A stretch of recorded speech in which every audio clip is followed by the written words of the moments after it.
Awesome. Hello. Welcome back again to the Power of Yes. And this is your best creative year. And I'm really excited to share with you some things to get you started back on track in September if you're coming back from a long summer vacation. So I'm going to dive right into it. First of all, I just want to honor the time of the people who showed up at 8 or 8 Eastern time.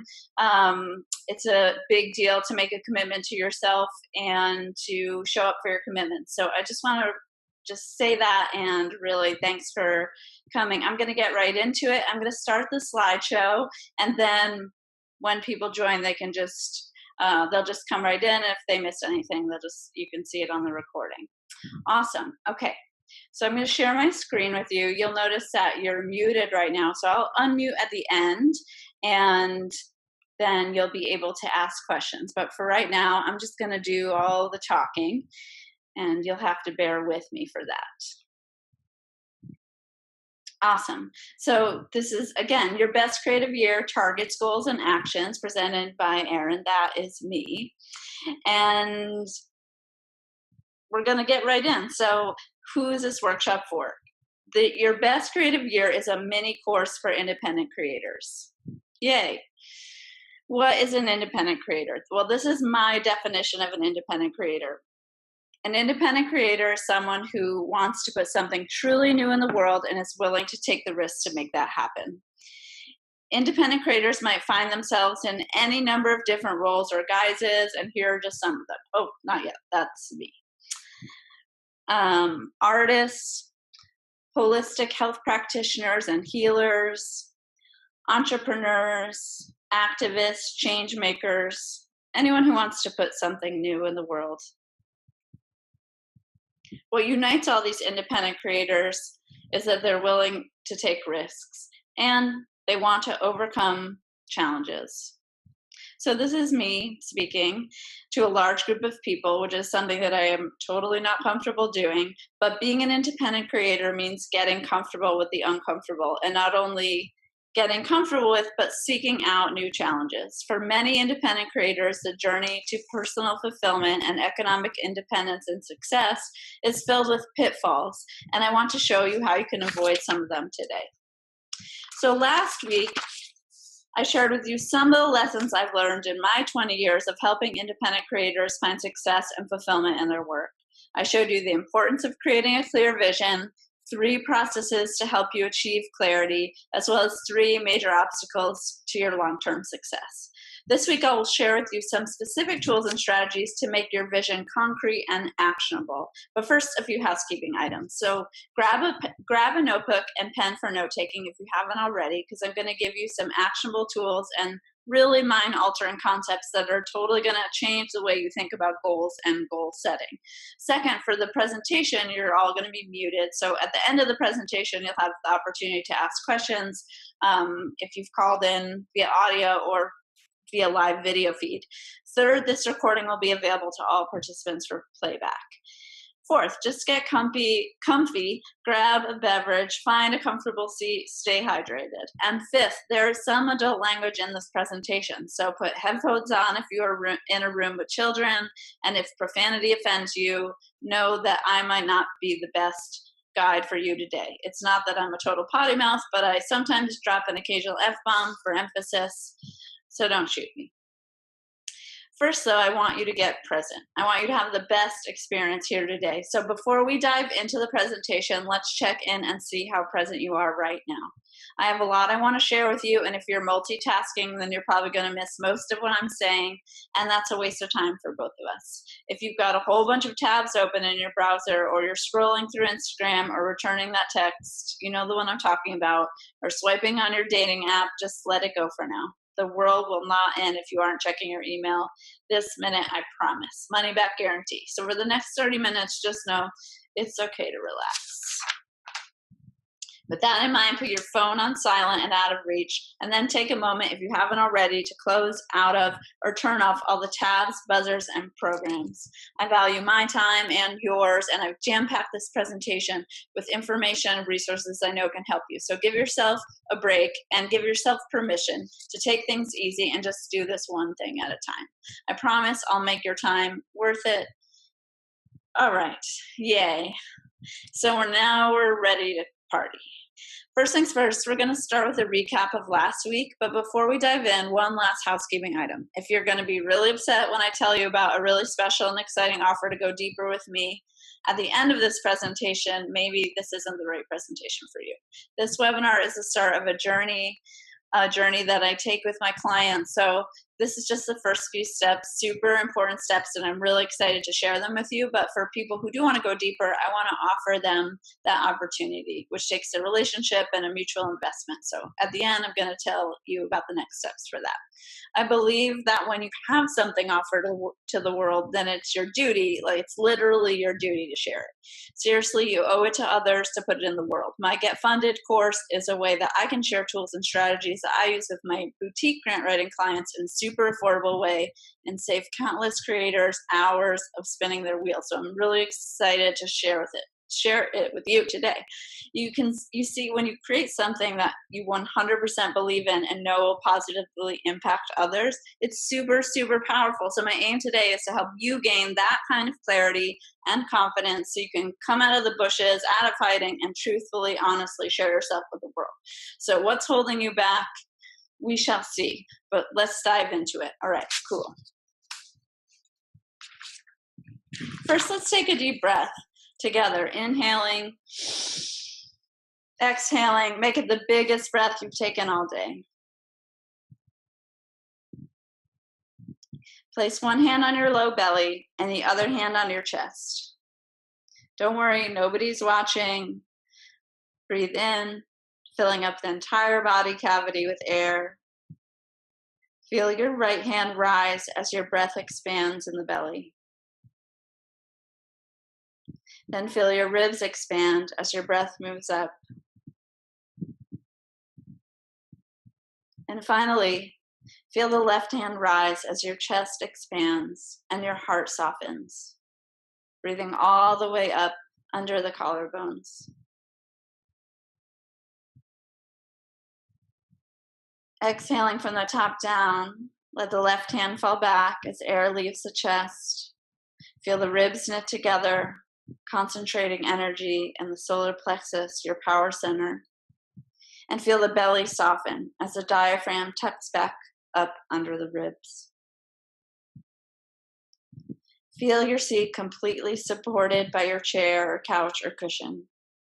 Let go of any tension in the face. And let your muscles soften and feel yourself completely relaxed.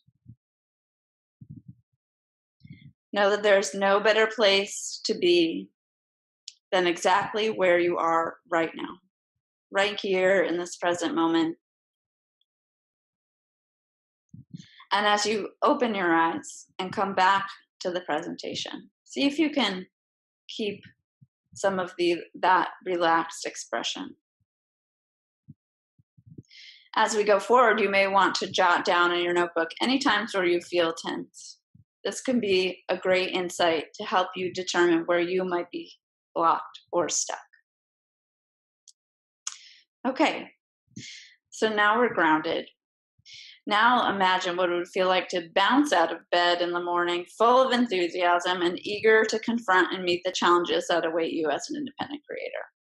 What would it feel like to say goodbye to muddled focus, wasted time, wasted money, overwhelm, fear of competition, low energy, and decreased motivation?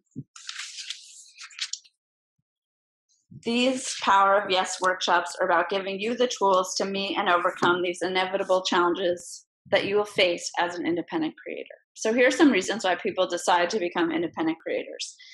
Having the freedom to do what they love, inspiring, delighting, or challenging people through their work, being able to exercise their creativity, being able to express and share themselves authentically, and making a difference in the world.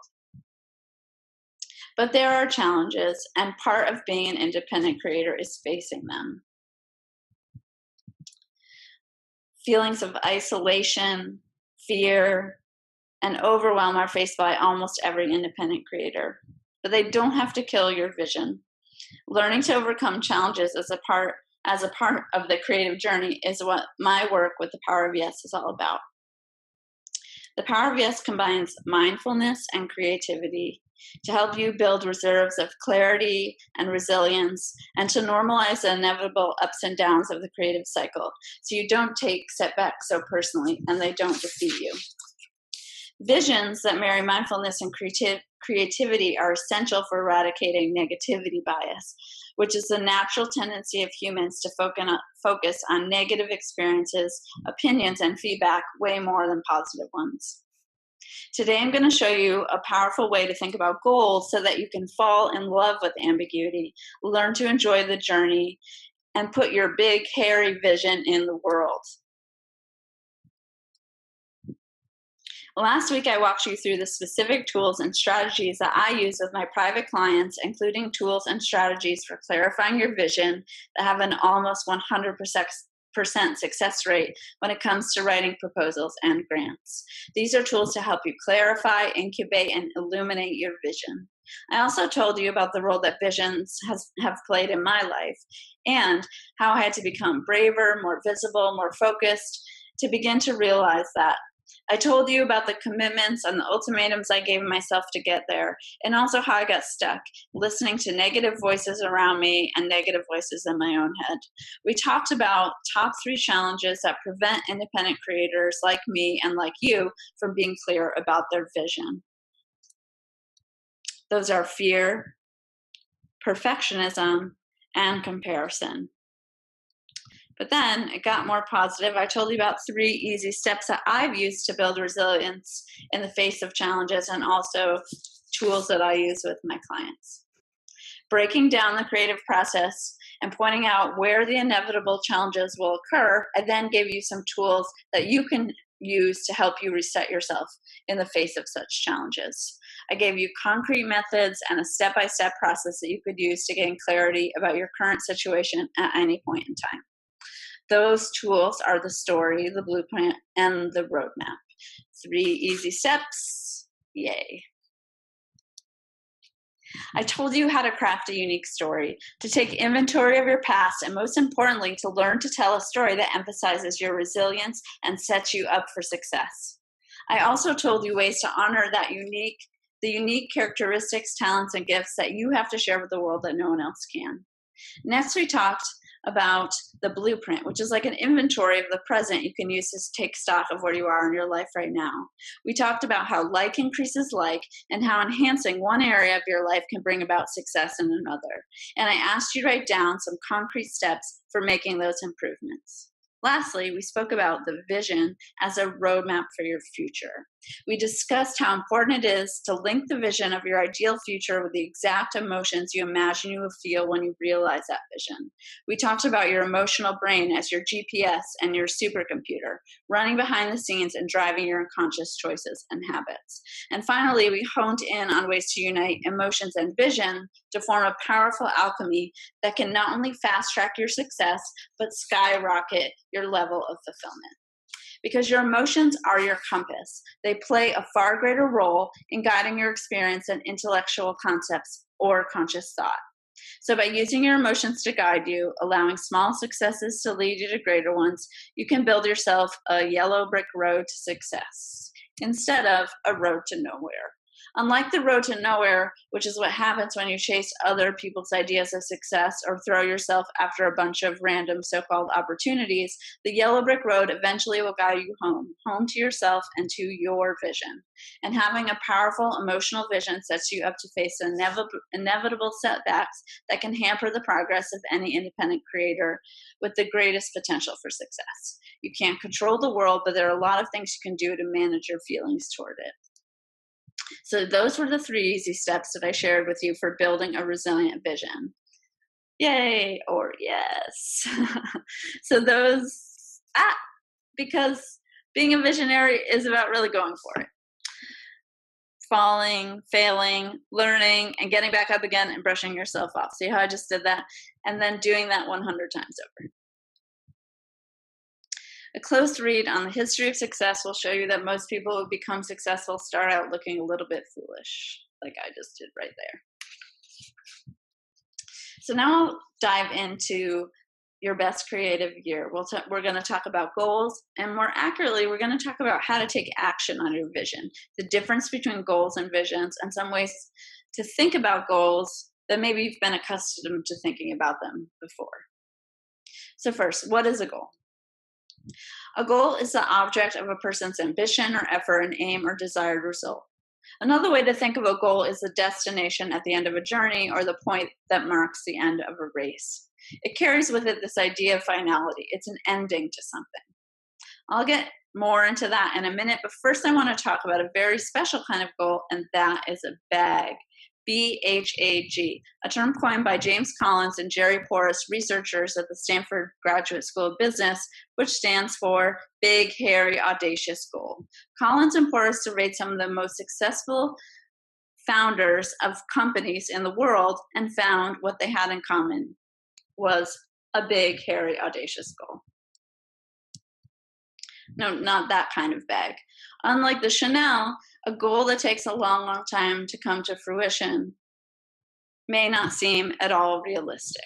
A bag requires a visionary leader or creator who can hold it even when that vision seems impossible, or that goal.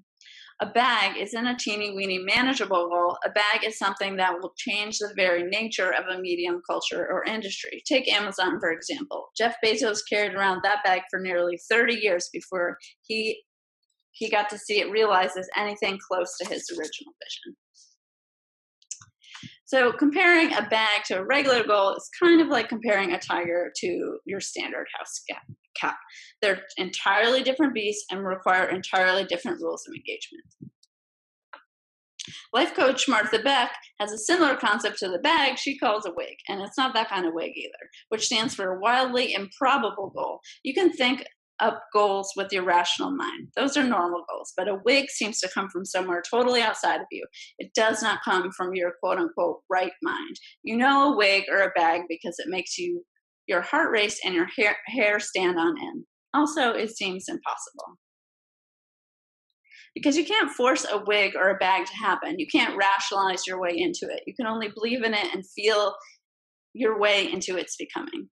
That's why it's so important to make a visioning practice part of your itinerary. Because let me say it again, cultivating your emotional intelligence around your vision will lead to better options, greater possibilities, and more unexpected miracles.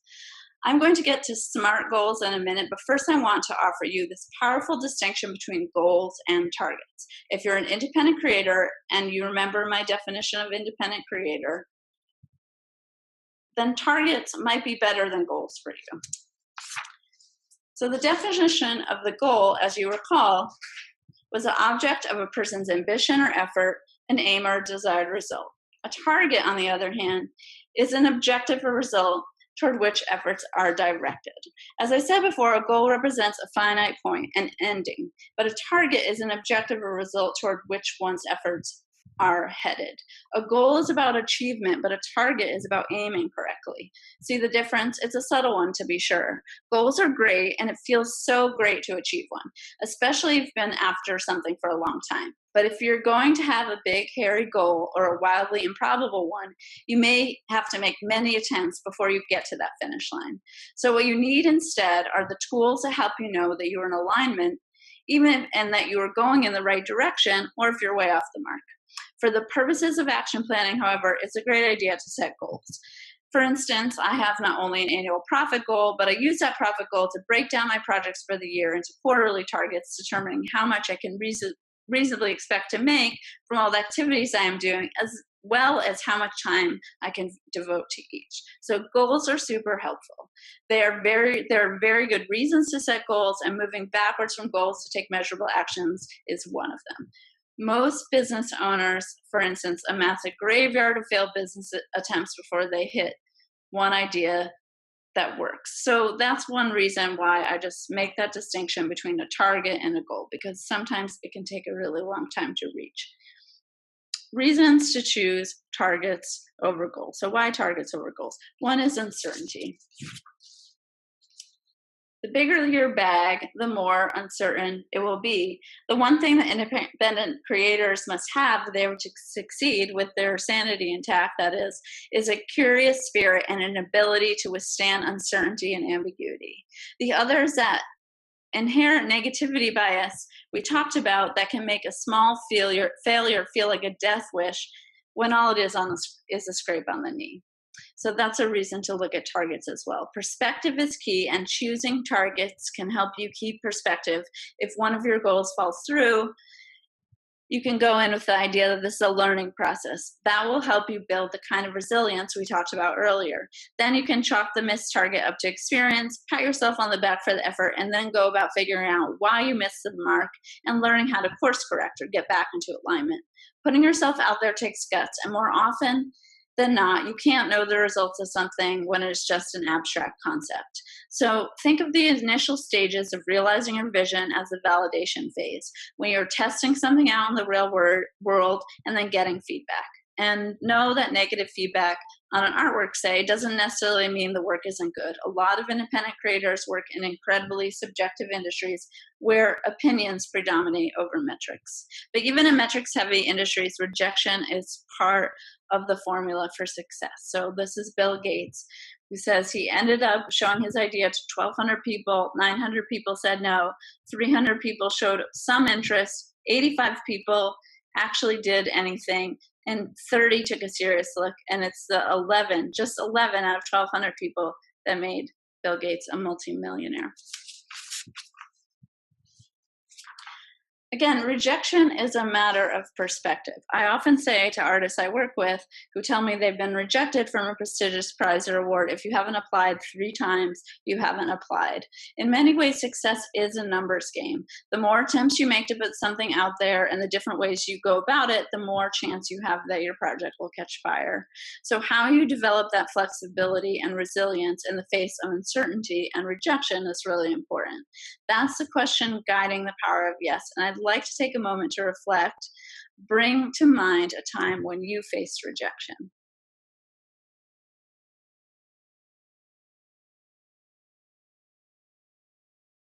Again, take a moment here to get present. Bringing to mind this time when you felt rejection, can you feel that in your body? Does it feel uncomfortable? And if so, how so? Does it feel tight or hot or painful?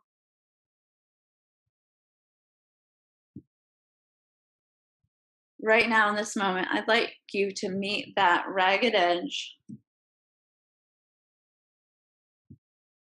that uncomfortable point, and offer compassion to that person, the person that experienced that rejection. Maybe you say to it something that you can imagine saying to a good friend who experienced rejection. As you do this, you might notice that the sensation of pain or discomfort moves or changes underneath your awareness. It grows less solid or less painful, less defeating or scary. It's totally okay to feel hurt by rejection, but just know that it says nothing essential about you as a person. And getting clear on that distinction can really help you to face the challenges that you'll need to as an independent creator. Learn to love rejection. I don't know how this breaks down across demographics like race or social class, although I imagine it does. But what I do know is well documented across gender, women don't ask. This isn't only the name of Linda Babcock's best-selling book. It is a well-documented phenomenon. Women avoid negotiation. They don't ask for raises. To be fair, it's also well-documented that criticism directed at women in the workplace is often about the quality of their person, whereas men are judged on the quality of their work. One of the most fascinating details about the story of Michael Derrick Hudson, the white middle-aged male poet who impersonated a Chinese woman, was that before his poem was accepted into the 2015 Best of American Poetry collection, he had applied 40 other times. Anecdotally, I've heard many versions of this story of men applying 40 or 50 times for a book publishing deal or a prestigious award, while women, independent creators, even ones who get waitlisted with a personal rejection letter, practically begging them to reapply, fail to ever apply again. So that is yet another reason why targets can serve better than goals. Cultural negativity can be so internalized to the point that it feels natural, especially in fields such as the arts, which are governed by personal taste and subjective versus objective measures. These biases still loom large, which is why it is important not to measure your external success against someone else's. That is one reason I help my private clients see the grant writing process as valuable in and of itself, and I'm really dedicated to that work. Becoming less reliant on outside praise or criticism, and instead building the resilience to go forward boldly, paradoxically increases your chances of success, and that is true for anyone, no matter their race, class, or gender. The reason this method yields better, more consistent results is that as people put aside expectations of what others might think, they begin telling their own story and expressing their desires more truthfully. There is resonance to that, and others will respond to that kind of clarity. So clarity is an antidote to uncertainty and feelings of rejection. Clarity in writing, speech, and thought is muddled by having to hide your truth while catering to the expectations of others.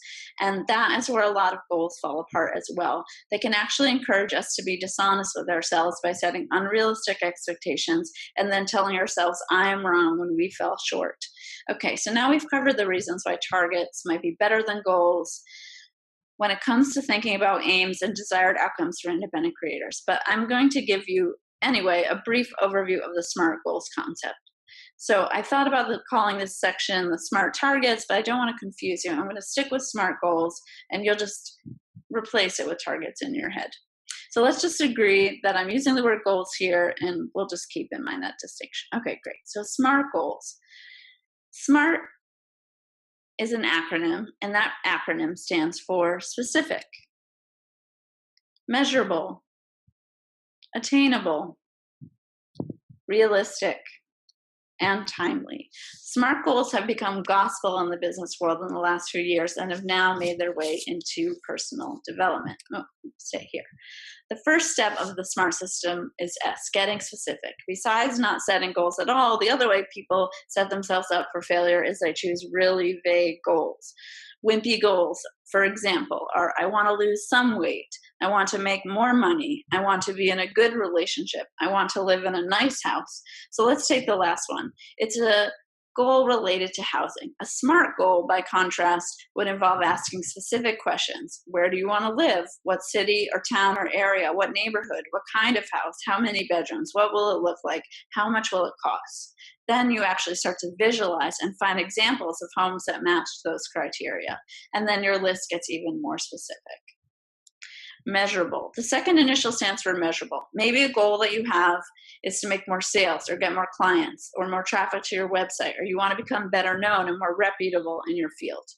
SMART goals say that you have to determine specific measurable outcomes to let you know when you've accomplished something. For instance, recognition might appear for someone mean appearing on the front page of a specific magazine in your field or industry. Traffic to your website means setting a goal to receive X number of visitors every month, tracking those metrics and making decisions based on those numbers. Attainable. Deciding whether your goal is attainable is about matching talents and strengths to your desires. For instance, if you are 35, it's unlikely that you will become a prima ballerina in a major metropolitan ballet company. A more attainable goal might still allow you to make dance a part of your life and even make your living at it. Realistic. The difference between attainable and realistic is best served by example. Whereas losing pounds is specific, measurable, and achievable, losing 20 pounds in a week is not realistic. So that's the distinction. Timely. The T in SMART, which stands for timely, is fairly self-explanatory. When might it be realistic to have that museum show you imagine? In 5 years? In 20? Setting a time frame gives you a way to measure your progress. I see you raising your eyebrows because perhaps you're feeling some skepticism about SMART goals. And I think you're right to do that. The SMART goal system comes from corporate left-brain environments dominated by spreadsheets and checklists. It's used to help employees meet measurable goals for productivity and profit.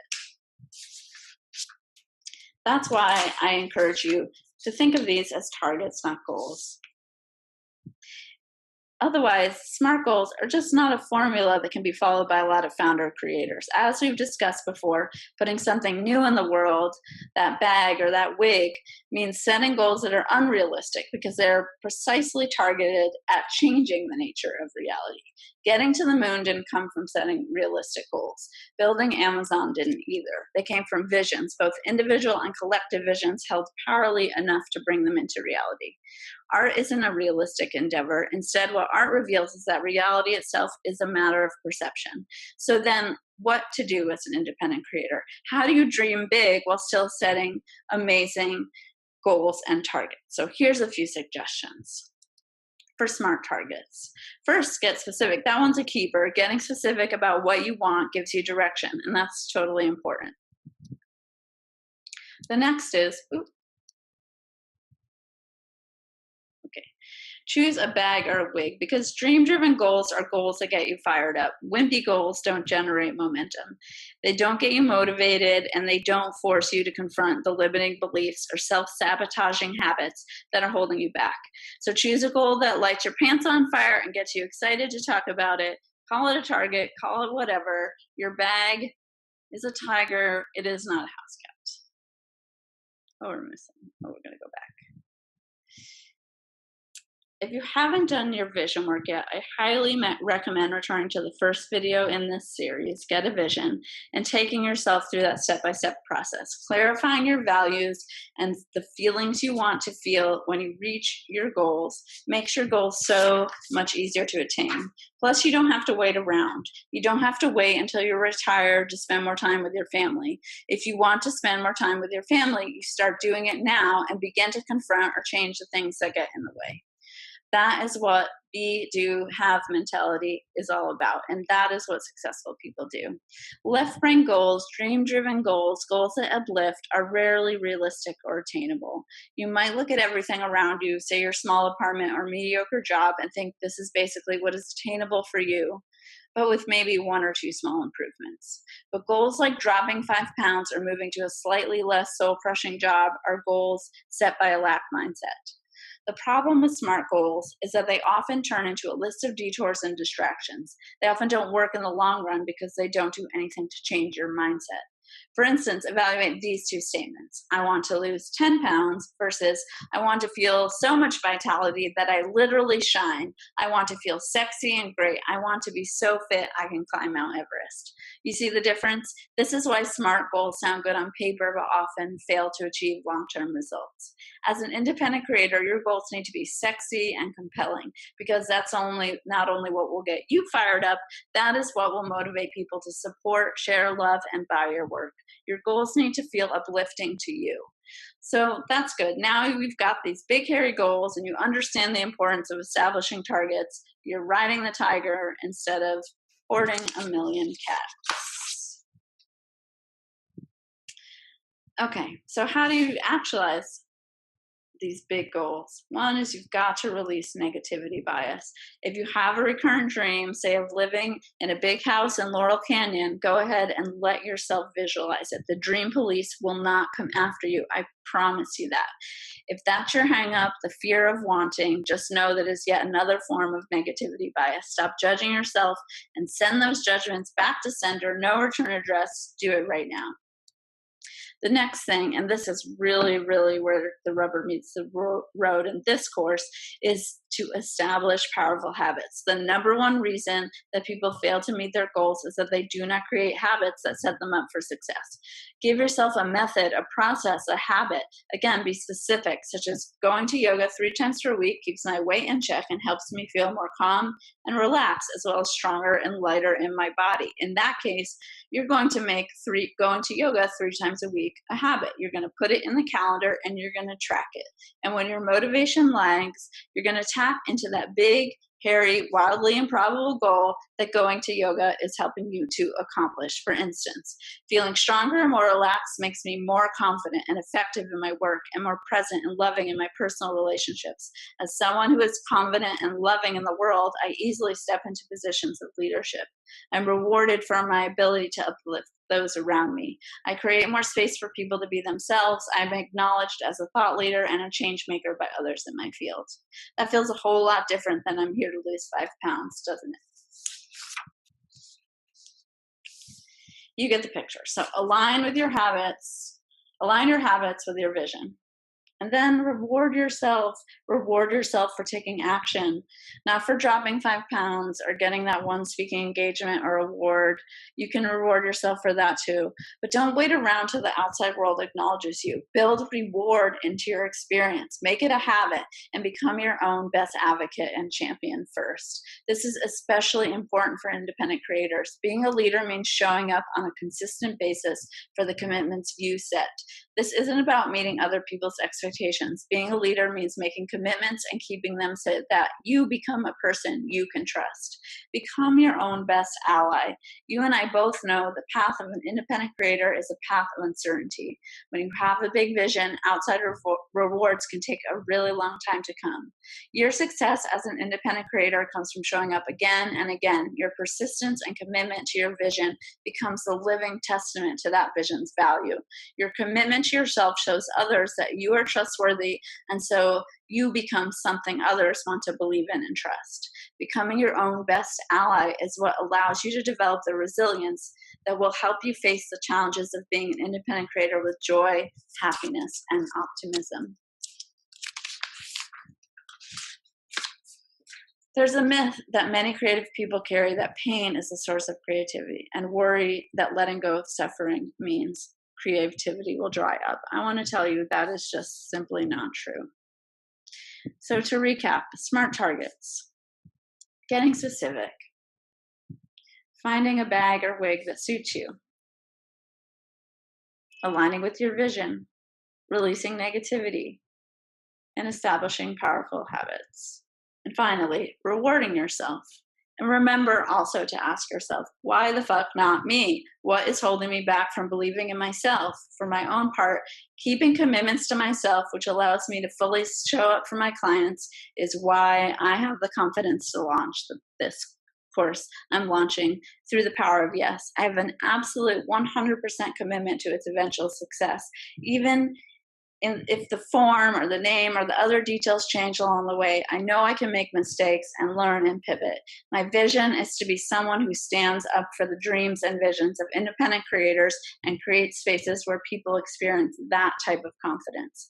Last week, I gave you an overview of the Get Funded course, which is the first of many courses that I will be offering through the power of yes. I know it will change the lives of independent creators for the better and save people from countless hours of worry and suffering. So Get Funded is about defining your own clarity of purpose, getting very specific about what you want to do, and learning how to share that honestly and directly with others. My clients have used this heart-centered approach to find support for their creative work with a success rate of nearly 100%.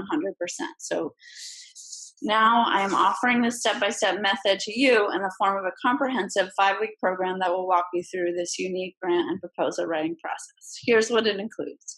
5 course modules delivered much like this one once a week, and a 1.5-hour workshop presentation followed by Q&A. Workshops, templates, checklists, and roadmaps to help you guide your own journey and process. A private Facebook group where you can get support and share resources and uplift one another. This is really important. There's plenty of places to go for critical feedback on the internet, but this Facebook group is a place that offers mutual support. Once a week, I'll host an Ask Me Anything session where I will take additional questions and offer specific feedback on the things that you've written. Last week, I said I would outline for you the 5 course modules in this presentation. First, I want to start with, who is this Get Funded course for? Obviously, it's for independent creators. It's not only that, it's independent creators who are committed to making their work more visible, to finding more support, to taking specific measurable actions towards their success. So maybe you are developing a personal brand, establishing yourself as an expert or influencer in your field, creating powerful copy for your new blog or website, applying to school or a fellowship program of some kind. And of course, if you're writing a grant or proposal, then this course is definitely for you. In any case, what this course is really about is creating a powerful story and getting that story out into the world. The heart of any grant proposal is a statement that can be broken down into five main points: vision, intent, influences, process, and interest. Combined with oh, no, I meant 4 points. And then combined with the vision, this is the kind of dynamic story that makes people sit up and notice. It's also a story of triumph, your own hero's journey narrative that will help you overcome challenges. The first module is all about getting clear on your vision. We've covered some of this in the Visions webinar, but this module goes one step further. You will learn how to actually use the story, blueprint, and roadmap visioning exercises to locate and assess opportunities so that you can bring your actions into alignment with your big, hairy goals and intentions. We'll talk more about the be, do, have mindset and outline a specific goal or target you will accomplish in our time together. The second module is about interest. In week 2, you'll identify not only guiding philosophies and formal areas of research, but also the cultural spaces that you share with your ideal audience or clients, because supporters, buyers, colleagues, and clients are not generic, and they don't respond to generic requests. You've heard the saying, you can't please everybody all the time. Well, this not only applies to life, it doubly applies when you're making a pitch or proposal. Applying to a whole bunch of random things because they might sound good on your resume or CV is a losing strategy in the long run. To make sure you don't sacrifice your vision to a short-term goal, you need to learn to match apples to apples. And that is what this module is all about. By identifying the unique signifiers that make you, you can locate the specific people and institutions who will be over the moon to offer you their support. The second week is all about clarity. And as I like to say, get clear, and get even more clear. And that's what we're going to do together. The third module, week 3, this is about intent. You'll start to break down the specific steps to achieve some element of your vision so that you can clearly convey your goals to others who can help. Getting clear on your own story helps you identify keywords and concepts and phrases that can help guide you to opportunities that are right for you. After all, it's not enough to simply set up lofty visions. You need to know how a certain opportunity is going to specifically help you on the way to realizing your vision or goal. If it is money you are looking for, what is that money going to be used for? What is the desired measurable outcome? Who benefits and how? And most importantly, how will it move you closer to your own definition of success? Module 4, this is about influence. The world's greatest creators know that they stand on the shoulders of giants, and they acknowledge the people who came before them. In this lesson, you'll learn how to identify your lineage and place yourself among the giants in your field. Knowing who has come before you doesn't mean you're not original. Rather, it helps you know where you want to go. In order to effectively communicate your goals and your message, you have to know and acknowledge your influences. Again, the main thing here is learning how to get specific and know what details to focus on so this process serves you and your story. This module will help you do that. The final module is 5, process, and in week 5, you're going to get very clear on your own process. You need to know, again, specifically how to achieve your goals in a way that works for you. So you're going to learn not only how to take an effective inventory of your processes, but how to talk about those processes in a way that is compelling. You will also learn some ongoing habits that can help you streamline your processes and track your progress so you can not only strive for big, hairy goals, but build the confidence to actually achieve them. So you see, Get Funded is not just about putting all your eggs in the basket of one outcome or proposal. It's about creating an evergreen system that you can use over and over again to generate new opportunities for your work. And that's really why I'm so excited to share it with you, because it's something that you can use again and again. And I want to keep it super affordable so for creators who are vision rich but cash poor. So the course costs just $229. Registration closes September 15th.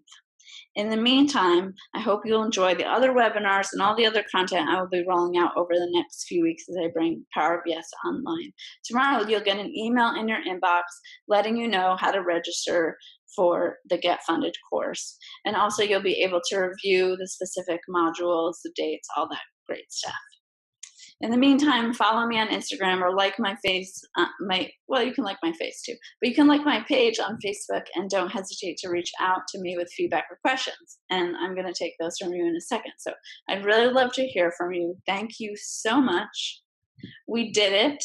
That was a lot of information I just threw at you. So thanks for hanging in there. And now I'd love to hear your takeaways, anything that stood out to you, and I'll happily answer any questions you have about what I've presented here.